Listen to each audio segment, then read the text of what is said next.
శాసనసభలోని జగన్ ఛాంబర్లోకి నీరు రావడం చూస్తే కుట్ర జరిగిందని తెలుస్తోందని సామాన్య ప్రజలు సైతం అనుమానం వ్యక్తం చేశారు. సభాపతి ఆదేశాల మేరకు అసెంబ్లీ భవనం సందర్శనానికి సామాన్య ప్రజలకు అధికారులు అనుమతిచ్చారు. సెలవు రోజు కావడంతో సమీప గ్రామాల నుంచి పెద్ద ఎత్తున ఔత్సాహిక ప్రజలు అసెంబ్లీ సందర్శనకు వచ్చారు. సచివాలయ నిర్మాణంపై కితాబిచ్చిన సందర్శకులు జగన్ ఛాంబర్లోకి నీరు రావడంపై మాత్రం అనుమానాలు వ్యక్తం చేశారు. రావాలనుకున్నాం, బట్ ఇప్పుడు వచ్చింది ఈ అవకాశం. చాలా అనుకున్న దానికన్నా చాలా అద్భుతంగా ఉంది అసెంబ్లీ. అసలు కామన్ పీపుల్కి కూడా ఈ అవకాశం ఇచ్చినందుకు చాలా కృతజ్ఞతలు. మేము ఇక వచ్చే 5 yearsలో కూడా ఆయనకి అప్పచెప్తే మనం అనుకున్న రీతిగా ఫుల్ఫిల్ చేస్తారు. ఇక్కడ చూస్తానికి బ్రహ్మాండంగా ఉందండి సచివాలయం. వాళ్ళు చెప్పినంత ఇదిగా ఫోకస్ టీవీ వాళ్ళు కానీ ఎవరైనా చెప్పినంత ఇదిగా ఇక్కడేం లేదు. చాలా బ్రహ్మాండంగా ఉంది. ఛాలెంజ్గా ఎవరైనా చూసుకోవచ్చండి. ఇక్కడ వాళ్ళు ఏమైనా తప్పు చేసినందో ఏమీ లేదు, బ్రహ్మాండంగా ఉంది.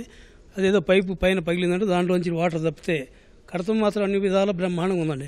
మేము తాడికొండ మండలం మోదక నుంచి వచ్చామండి.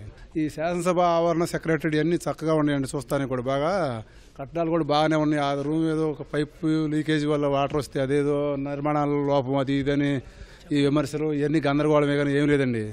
అదేదో చిన్న మిస్టేక్కి హైలైట్ చేయటమే కానీ ఇదంతా చక్కగా చూడదగ్గది బాగున్నాయండి నిర్మాణాలు ఇవన్నీ.